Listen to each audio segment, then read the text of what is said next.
방문해 주셔서 감사합니다. 여러분 모두 행복한 일만 가득하세요. 구독과 좋아요는 큰 힘이 됩니다. 고금소총 야담전설, 오늘의 이야기 시작합니다.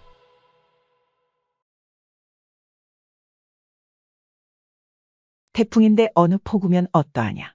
한나그네가 통영포구에 있는 이름난 기생집을 찾아갔다. 너를 한번 품는 값이 얼마인고? 모풍이면 30냥, 폭풍이면 50냥, 태풍이면 100냥인데. 얼라리여, 과연 포구다운 계산법이 참으로 재미지는구먼. 그렇게 흥정을 마친 두 남녀는 우선 무풍에서부터 일을 시작했다. 그러나 기생은 마치 나무등골처럼 움직이질 않았다.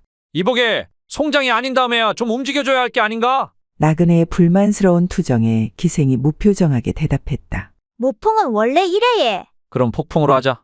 그러자 기생이 몸을 심히 굽이치기 시작하니 사내는 크게 흥이 나서 소리쳤다. 그럼 이번엔 태풍으로? 순간 굉장한 진동에 나그네의 나룻배가 갈팡질팡하더니 이내 기생의 엉덩이로 쑥 들어가 버렸다. 순간 깜짝 놀란 기생이 외쳤다. 손님, 거긴 포구가 아니라예. 어서 빼세요. 시끄럽다. 태풍인데 아무 폭우면 어떠냐?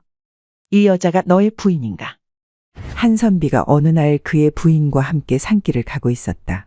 그런데 그의 부인이 발을 헛디뎌 그만 연못에 빠지고 말았다. 졸지에 부인을 잃은 선비가 너무 슬퍼서 울고 있는데 갑자기 산신령이 나타나선 어린 여종을 보여주며 말했다. 이 여자가 내 부인이냐? 선비가 고개를 가로저으며 말했다. 아니옵니다. 다시 기생을 보여주며 말했다. 이 여자가 내 부인이냐? 아니옵니다. 산신령이 다시 양반집 교수를 보여주며 말했다. 이 여자가 내 부인이냐? 아니옵니다. 선비의 정직함에 감동한 산신령은 그의 부인을 살려줌과 동시에 새 여자를 선비의 첩이 되게 하였다. 이 소문을 들은 이웃 선달이 예쁘기로 소문난 자기 부인을 두고도 욕심이 생겼다. 그래서 그의 부인과 함께 산속을 거닐다가 부인을 연못에 밀어 빠뜨렸다. 욕심 많은 선달은 예쁜 여자들을 상상하며 산신령을 애타게 기다렸다. 얼마 후 과연 산신령이 나타났다. 만면에 흐뭇한 미소를 지으며 바지춤을 끌어올리던 산신령이 선달에게 말했다. 고맙구나, 선달아. 지금부터 외눈박이를 죽입시다. 어떤 주막의 주인이 행방 때마다 아내에게 보내는 암호의 말이 있었는데 바로 외눈박이를 죽입시다라는 말이었답니다. 무릇 눈이 하나밖에 없는 외눈박이라 함은 대개 남자의 소중이를 말하는 것이었으니 그 말인즉슨 교합을 하자는 말이었죠. 어느 날 밤 삼경이 되자 남편이 아내에게 말하였답니다. 이제 외눈박이를 죽이는 것이 어떻겠소? 남편의 말에 아내가 온몸을 베베꼬으며 말하지 뭐겠습니까? 윗방의 나그네들이 아직도 깊이 잠들지 않았으니 사경쯤 되면 틈을 봐서 죽이는 것이 어떻겠어? 때마침 윗방에 있던 나그네 중 눈이 하나밖에 없는 자가 있었는데 그가 이 말을 듣고 크게 놀라 일어나서는 함께 자고 있던 여러 나그네들을 흔들어 깨우며 큰 소리로 비명을 지르는 것이 아니겠습니까? 이보시오. 나 좀 살려주시오. 나 좀 살려주시오. 커야 할 건 작고 작아야 할 건 크다. 어떤 사람의 아내가 버선 한 켤레를 만들어 남편에게 주었답니다. 그런데 남편이 그 버선을 신으려고 아무리 애를 써도 버선이 작아서 발이 들어가질 않는 것이 아니겠습니까? 이에 남편이 버선을 휙하고 집어던지는가 싶더니 혀까지 끌끌 차며 아내를 크게 책망하지 뭐겠습니까? 당신의 재주는 참으로 기괴하구려. 마땅히 좁아야 할 건 너무 넓어서 쓸모가 없고 마땅히 커야 할 건 좁아서 발에 맞지 않으니 무슨 놈의 재주가 이 모양이요? 그 말에 아내가 얼척이 없다는 듯 말하였답니다. 무엇이요? 당신의 물건은 어떠한 줄 아시오? 길고 굵어야 할 건 작아서 쓸모가 없고 마땅히 작아야 할 발만 나날이 커간께 그게 무슨 꼴이요? 그렇게 남편과 아내는 서로의 쓸모없는 물건을 책망하며 밤을 지새웠다고 합니다. 네 아버지가 저리 길면 내 원이 없지. 어느 선비가 슬하에 5살 난 딸 하나를 두었는데 매우 총명했다. 어느 날 밤 선비 부부가 일을 치르는데 어린 딸이 깨어나 아버지의 약물을 보고 말하였다. 아버지, 그것은 무엇이래요? 무안해진 선비가 다급히 얼버무리며 말하였다. 이것은 꼬리요. 꼬리 알지? 며칠 뒤 마구간에서 말의 약물이 까딱까딱 움직이는 것을 본 딸이 급히 어머니를 부르며 말하였다.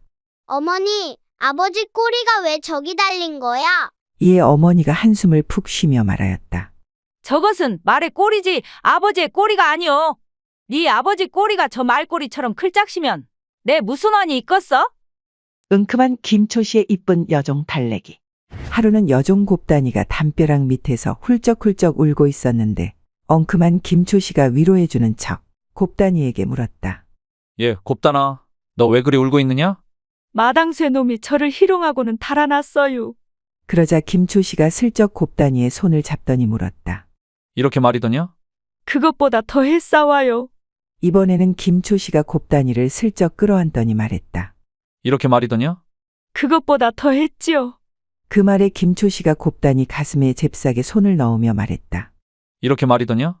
이것보다 더 했지요. 그러자 김초씨가 곱단이의 허벅지에 손을 넣으며 말했다. 이렇게 말이냐? 예, 바로 그렇게 했사와요. 저런 몹쓸 놈이 있나? 그래서 가만히 있었단 말이냐? 그러자 곱단이가 김초씨의 따귀를 후려갈기며 말했다. 그래서 저도 이렇게 따귀를 날려줬지 뭐겠어요?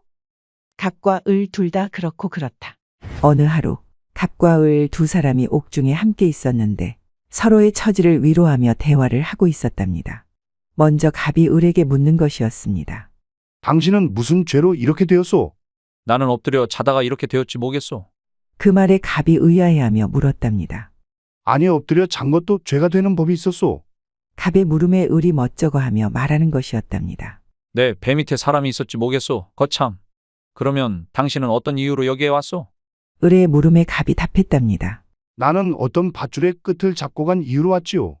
아니 밧줄을 잡은 것도 죄가 된단 말이오. 나라법이 어쩜 이리도 팍팍하오? 그러자 갑이 싱긋 웃으며 답했답니다. 밧줄 끝에 어떤 짐승이 매달려 있었지 뭐겠소. 사연인즉 을은 남의 유부녀를 간통하여 들어왔고 갑은 남의 소를 훔치다가 들어온 것이었답니다. 그렇게 갑과 을은 서로의 등을 토닥거릴 뿐 아무 말이 없었답니다. 바람아 제발 쉬지 말고 불어다오. 어느 시골에 음사를 즐기는 사내가 있었다. 매일 밤 아내에게 갖가지 기교로 쾌락을 선사하니 아내 또한 그 맛에 재미가 들었다. 하루는 사내가 마당에 괴목나무에 아내를 묶어놓고 음사를 즐기고 있었다. 그런데 흥분이 극에 달하려는 순간 갑자기 집에 불이 났다. 사내는 당황한 나머지 나무에 묶인 아내도 잊은 채 불을 끌어갔다. 때마침 지나가던 스님이 사내를 도와 불을 끄려는데 들고 있던 부채가 신경 쓰여 둘 곳을 살피다. 마침 나무에 구멍이 보이길래 그 구멍에 부채를 냅다 꽂아놓고 불을 끄기 시작했다. 그런데 이따금씩 바람이 불 때면 구멍에서 야릇한 소리가 들려왔다. 알고 보니 이 구멍은 다름 아닌 아내의 옥문이었던 것이다. 잠시 후 살랑바람이 강풍으로 변해 부채가 요동치니 그렇지 않아도 흥분이 오를 대로 오른 아내가 그 흥을 버티지 못하고 외쳤다. 바람아 쉬지 말고 불어라. 초가상간 타든 말든 제발 쉬지 말고 불어라. 관찰사가 되려 이러는 것이죠. 조오늘이 황해도 관찰사로 있을 때의 일입니다. 조오늘은 항상 이른 새벽에 아미타불을 염송하는 것으로 하루를 시작했죠. 하루는 관내 9년을 순시하던 중 배천에 이르러 하루를 묵어갈 일이 있었답니다.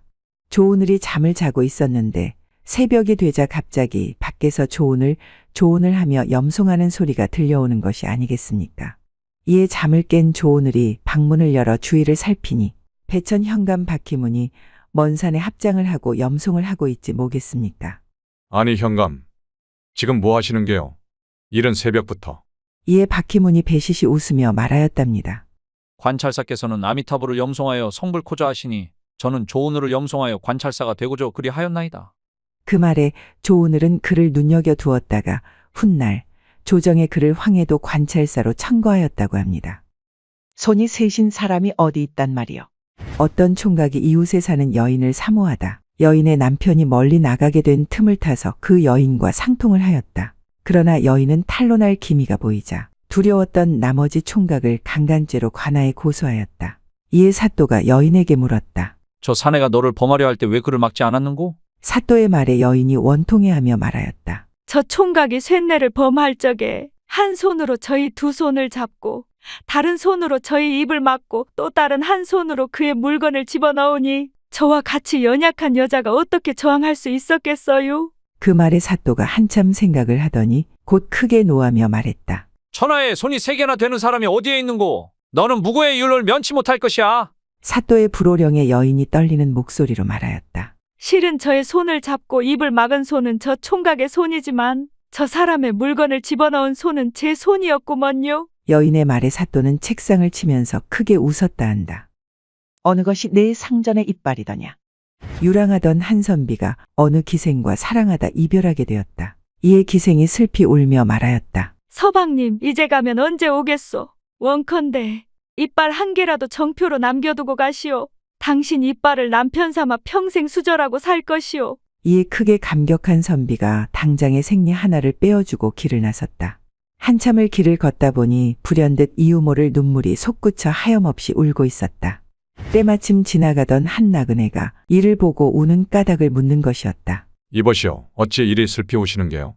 그게 말이오. 내 어떤 기생을 사랑하다 헤어졌는데 아직도 그 회포를 잊을 수가 없어 이리 우는 것이 아니겠소. 선비의 이야기를 찬찬히 들어보니 얼마 전 자기가 취했던 바로 그 기생이 아닌가. 괘씸했던 나그네가 당장에 종을 보내 자신의 이빨을 찾아오게 했다. 이에 기생이 한 주머니나 되도록 모아놓은 이빨을 던져주며 말했다. 어느 게 내 상전의 이빨이냐? 짧은 이야기 모음 재미있게 보셨나요? 오늘도 행복한 하루 되시기 바랍니다. 다음 시간에 더욱 재미진 이야기로 찾아오겠습니다. 구독과 좋아요, 알림 설정 부탁드립니다. 더 재미있는 이야기를 원하신다면 다음 동영상과 추천 동영상 꼭 시청 바랍니다. 감사합니다.